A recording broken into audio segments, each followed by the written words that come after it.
থাকে, পুলিশ সেই পকেটকে পাহারা দেয়। পুলিশের দায়িত্ব ছিল 1000 গার্মেন্টস ওয়ার্কারদের ভাগ্য নিয়ে ছিনিমিনি খেলছে যে মালিক, সেই মালিককে গ্রেফতার করে নিয়ে আসা। এই শ্রমিকদের ভাগ্য নিয়ে ছিনিমিনি খেলার অধিকার কয়েকজন মালিকের আছে, আর শ্রমিকদের অধিকার শুধু একবার ওই শ্রমভবনের সামনে অবস্থান, আর একবার প্রেস ক্লাবের সামনে অবস্থান, আর নিজের চাকরিটাকে রক্ষা করবার জন্য, বকেয়া বেতন পাওয়ার জন্য রাস্তায় রাস্তায় ঘোরা, এইটাই কি শ্রমিকদের অধিকার? আমরা বলতে চাই, শ্রমিকদের অধিকারকে পদদলিত করে সরকার, মালিক, তারা যে ষড়যন্ত্র করছে, এর বিরুদ্ধে আমাদের একমাত্র হাতিয়ার আন্দোলন। এই আন্দোলনের পথে আমাদের অধিকার আদায় করতে হবে। আমাদের অপরাধ কি? আমাদের অনেকের অপরাধ, আমাদের চাকরির বয়স একটু বেশি হয়ে গেছে। মালিকের জন্য ষড়যন্ত্র করছে, ছাঁটাই করে দাও, বন্ধ করে দাও ফ্যাক্টরি, দিয়ে আবার নতুন করে শ্রমিক নিয়োগ করো। তাহলে যে সাপ লুডু খেলতাম, যে আমরা খেলতে খেলতে একবার 93 হয়ে যাওয়ার পরে সাপ খেয়ে ফেললে আবার 3-এ নেমে আসে, এই যে শ্রমিকের বেতনটা এখন 12,000 হয়েছে, ওইটারে ছাঁটাই করে দিয়ে আবার 8,000-এ নিয়োগ করে। এমনি করে শ্রমিকের প্রাপ্য ঠকানোর জন্য মালিকের কৌশল, সেটা আমরা বুঝতে পারি। আর একটা কি বুঝতে পারি, যে তিনি যদি লেঅফ করে দেন, লেঅফ করে দিলে যাদের চাকরির বয়স 1 বছর হয়েছে, তাহলে 1 বছরের নিচে যাদের চাকরি, তারা লেঅফের সুবিধা পাবে না। ফলে তাদেরকে 1 বছর খাটুনি খাটলো, কিন্তু তাদেরকে কোনো কিছু না দিয়েই হাড় ধাক্কা দিয়ে বের করে দেওয়া যাবে। 3 নম্বর হচ্ছে, এই ফ্যাক্টরিটা সে অন্য কারো কাছে বিক্রি করতে চায়। বিক্রি করার আগে যেমন দেখতেন মাঝে মাঝে ঢাকা শহরে বস্তিতে আগুন লাগে, বস্তিতে আগুন লাগলেই আমরা বুঝতে পারি, এখানে একটা সন্দেহ করি, বুঝতে পারি যে এখানে একটা ষড়যন্ত্র আছে। সেটা কি? এই বস্তির জায়গা হয়তো কোনো বড় লোকের কাছে বিক্রি করবে। ফলে বিক্রি করার আগে কি করে, বস্তিতে আগুন লাগিয়ে আগে বস্তিবাসীদেরকে উচ্ছেদ করে দেয়, তারপরে জায়গা ফাঁকা করে ওইটাকে কোনো একজন বড় লোকের কাছে লিজ দেয় অথবা বিক্রি করে। ঠিক তেমনি ডেনিসের মালিক এইটা হয়তো বেশি দামে এই চালু ফ্যাক্টরিটা কারো কাছে বিক্রি করবে। বিক্রি করার আগে শ্রমিকদেরকে ছাঁটাই করে ফ্যাক্টরিটাকে ক্লিন করতে চায়, ক্লিন করে সে পরিষ্কার ফ্যাক্টরি বিক্রি করতে চায়। আমরা বলতে চাই, এই 950 থেকে 1000 শ্রমিক ফোটায় ফোটায় ঘাম ঝরিয়ে এই মালিকের মুনাফা তৈরি করেছে। ওই মুনাফায় শ্রমিকের ন্যায্য অধিকার আছে, ওইখান থেকে কোনো শ্রমিককে বঞ্চিত করা যাবে না। শ্রম আইন মানলে কোন কারখানা থেকে কোনো শ্রমিককে যদি কোনো অজুহাত ছাড়া ছাঁটাই করতে হয়, তাহলে 4 মাসের নোটিশ পেয়ে দিতে হয়। যদি তার চাকরির বয়স 5 বছরের বেশি হয়, তাহলে তাকে গ্র্যাচুইটি দিতে হয়। এগুলো না দিয়ে তুমি মালিক, তোমার বিক্রি করার অধিকার আছে, কিন্তু আমি যে শ্রমিক, আমার হক পাওয়ার অধিকার নাই। আমাদের হকটাকে পরিশোধ না করে এই ফ্যাক্টরি হাত বদল করা যাবে না। মালিক ওই শ্রমভবনে সরকারি কর্তৃপক্ষের সঙ্গে বৈঠকে বসলেন না। কোন শ্রমিক কর্তৃপক্ষ যদি আইন না মানত, ইতিমধ্যে তাদের কোমরে দড়ি পড়ত, ইতিমধ্যে তাদের বিরুদ্ধে মামলা হতো, এবং 10 জনের বিরুদ্ধে মামলা হতো, আর এক অজ্ঞাতনামা 800 জনের বিরুদ্ধে অজ্ঞাতনামা মামলা হতো। হয়ে ওইখানে আবার একটা মামলার নামে চাঁদাবাজি চলত। কিন্তু মালিক যে একের পর এক মৌখিক চুক্তি ভঙ্গ করছে, শ্রমিকের সঙ্গে বসে তার যে দেওয়া ওয়াদা সেটা ভঙ্গ করছে, সেইটা দেখার ক্ষমতা, সেইটা দেখার দায়িত্ব, সেইটা কি আমাদের শ্রমভবনের নাই? শ্রমভবন কি শুধু নোটিশ দেবে? শ্রমভবন দায়িত্ব পালন করবে না? বলে আজকে আপনারা যেখানে বসেছেন, আপনারা কোনো বাড়তি জিনিস চান নাই, আপনারা চেয়েছেন আপনাদের ন্যায্য পাওনা।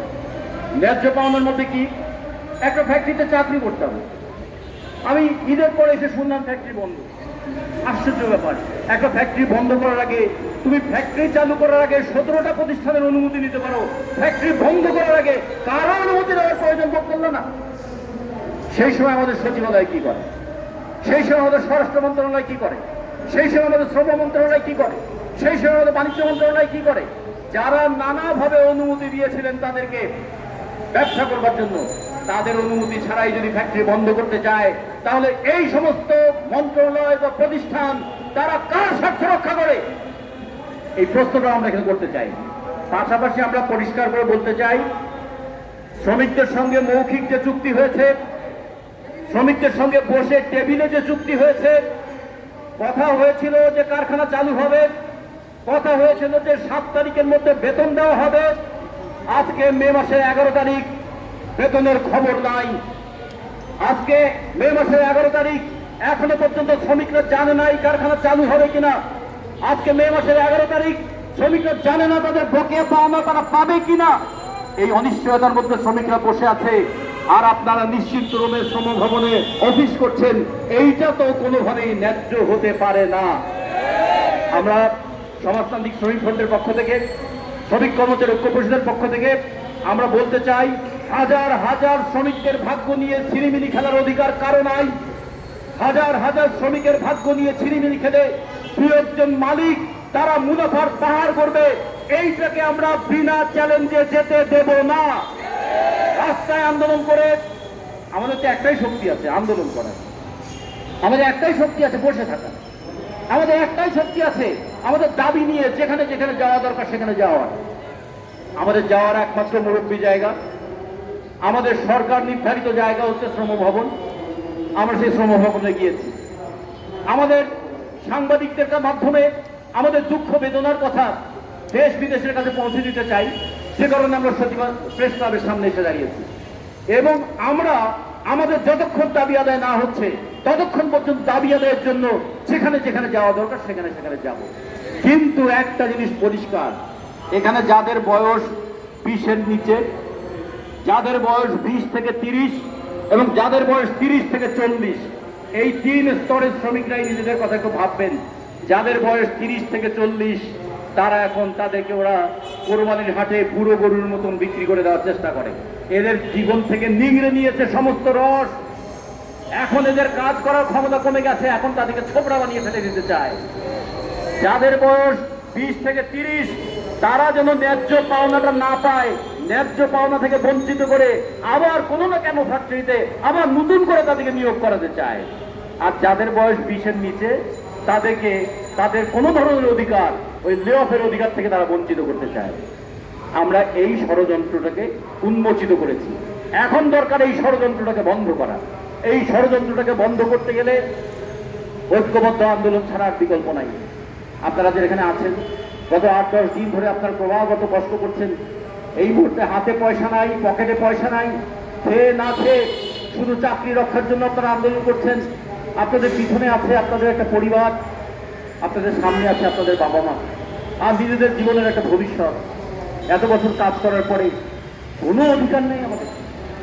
বাড়ির একটা পোষা প্রাণী মরে গেল মানুষ দুঃখ করে।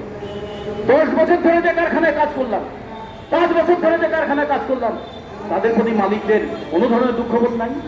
ওরা শুধু টাকা চেনে, ওরা শুধু মুনাফা চেনে। ওরা হঠাৎ করে শোনা গেল কি ঈদের সময় আপনাদের প্রতি তাদের এত দরদ, 100, 150, 200 জনকে তারা ইফতার খাইয়ে দিলেন। তখনই আপনারা সন্দেহ করেছিলেন হঠাৎ এত দরদের কারণটা কি। ঈদের সময় আপনাদের 150-200 জনের বাসায় তারা ত্রাণ পাঠিয়ে দিলেন, সেমাই পাঠিয়ে দিলেন, সুজি পাঠিয়ে দিলেন, চাল ডাল পাঠিয়ে দিলেন। তখনই আপনারা বুঝতে পেরেছিলেন এত খাতিরের উদ্দেশ্য কি। ওই যে বাড়িতে, গ্রামের বাড়িতে মুরগিকে আদার দিয়ে তারপর টোকার মধ্যে ঢেকে ফেলে, আপনাদের কিছুদেরকে এইরকম করে কিছু লোক দেখিয়ে তারা বিভক্ত করতে চেয়েছিল। কিন্তু আপনারা ঐক্যবদ্ধ ছিলেন বলে আপনাদেরকে বিভক্ত করতে পারে নাই। ঐক্যবদ্ধ ছিলেন বলে এখন আপনারা লড়াই করছেন। এইরকম নানা ধরনের টোপ আসবে, নানা ধরনের ভয় ভীতি আসবে। আপনারা শুধু এইটুকু বলবেন, আমার ঘামের পয়সায় সরকারের আজকে এই গরমের মধ্যে এসি চলে, আমার ঘামের পয়সায় সরকারি কর্মকর্তাদের গাড়ি চলে, আমার ঘামের পয়সায় মালিকদের মুনাফা হয়, রাজপ্রাসাদ হয়, আমার ঘামের পয়সায় পুলিশের লাঠি কেনা হয়। আমার ঘামের দাম না দিয়ে ওই লাঠি আমার পিঠে বাড়ি মারা চলবে না। আমরা সেই ঘামের দাম চাই, আমরা মর্যাদা চাই, ন্যায্য পাওনা চাই। এখানে দেখেন যে পাশে গ্রাম পুলিশ বসে আছে, কত হাহাকার। প্রধানমন্ত্রীর সঙ্গে সাক্ষাৎ করতে চায়। প্রধানমন্ত্রী কি ছেঁকা করেছে তাদেরকে সাক্ষাৎ দেয়া? ওরা তো গ্রাম পুলিশ, গ্রামে থাকবে, তুচ্ছ মানুষ। ফলে এই রাষ্ট্রের কাছে আপনারা সবাই হচ্ছেন তুচ্ছ মানুষ। এই রাষ্ট্রের কাছে লুটপাটকারীরা হচ্ছে প্রধান। ফলে গ্রাম পুলিশদেরকেও বলবো, আন্দোলনের পথে আছেন, আন্দোলনের পথে থাকবেন। আর এই যে আমাদের গার্মেন্টস, যার উপর ভিত্তি করে দাঁড়িয়ে আছে বাংলাদেশের অর্থনীতি, যাদের ঘাড়ের উপর অর্থনীতি দাঁড়িয়ে আছে সেই মানুষগুলোর চেহারা দেখুন তো। মাঝে মাঝে মালিকরা বলে আমাদের শ্রমিকটা খুব ভালো আছে। এই যে ভালো থাকার নমুনা, বেতনের জন্য চাকরির জন্য রাস্তায় বসে থাকে, এইটার নাম ভালো থাকা? এই ভালো থাকাকে আমরা লাথি মারি। আমরা ভালো থাকতে চাই কারখানায়, ভালো থাকতে চাই মাসের শেষে বেতনে, ভালো থাকতে চাই আমার যে ন্যায্য মজুরি, সেই ন্যায্য মজুরি তো দেওয়া হয় নাই। যখন গত বছর শেষের দিকে একটা মজুরি ঘোষণা করা হলো, এই ডেনিস ফ্যাক্টরিতে এখন পর্যন্ত সেই মজুরি বাস্তবায়ন করা হয় নাই। শ্রম আইনে বলা আছে শ্রম আইন না মানলে মালিকের শাস্তি হবে। শ্রম আইন না মেনে গত 4 মার্চে নতুন মজুরি কাঠামো অনুযায়ী বেতন দিল না, তখন সেই মালিকের বিরুদ্ধে কি ব্যবস্থা নেওয়া হয়েছিল সেইটাও আমরা জানতে চাই। ফলে আগামী দিনে আন্দোলনের মাধ্যমে আমাদের দুঃখের অবসান আমরা ঘটাতে চাই। আমরা কিছু বাড়তি চাই না, আমরা আমাদের ন্যায্য পাওনাটুকু চাই। আমরা মর্যাদা নিয়ে বাঁচতে চাই, কাজ করে দিনের শেষে নিশ্চিন্ত হয়ে ঘরে ফিরতে চাই যে আগামী মাসেও আমার চাকরিটা থাকবে। এই চাকরি হারানোর ভয়, মজুরি হারানোর ভয়, প্রতি মুহূর্তে বঞ্চিত হওয়ার ভয়, এই ভয়ের বিরুদ্ধে ঐক্যবদ্ধভাবে আপনারা যে লড়াই করছেন, এই লড়াইয়ের সঙ্গে আমরা আমাদের সংগঠনের পক্ষ থেকে একাত্মতা ঘোষণা করছি। আপনাদের সমস্ত আন্দোলনের সঙ্গে আমাদের সংগঠন এবং শ্রমিক কর্মচারী ঐক্য পরিষদ আমরা থাকবো, এই প্রত্যাশা ব্যক্ত করে শুধু একটাই আহ্বান জানাই, ঐক্যবদ্ধ থাকবেন। আপনাদেরকে বিভক্ত করার নানা ষড়যন্ত্র হবে, ওই ষড়যন্ত্রের ফাঁদে পা দেবেন না। ঐক্যবদ্ধ থেকেই আপনারা আপনাদের দাবি আদায় করবেন। এই কথা বলে আমার বক্তব্য শেষ করছি। দুনিয়ার মজদুর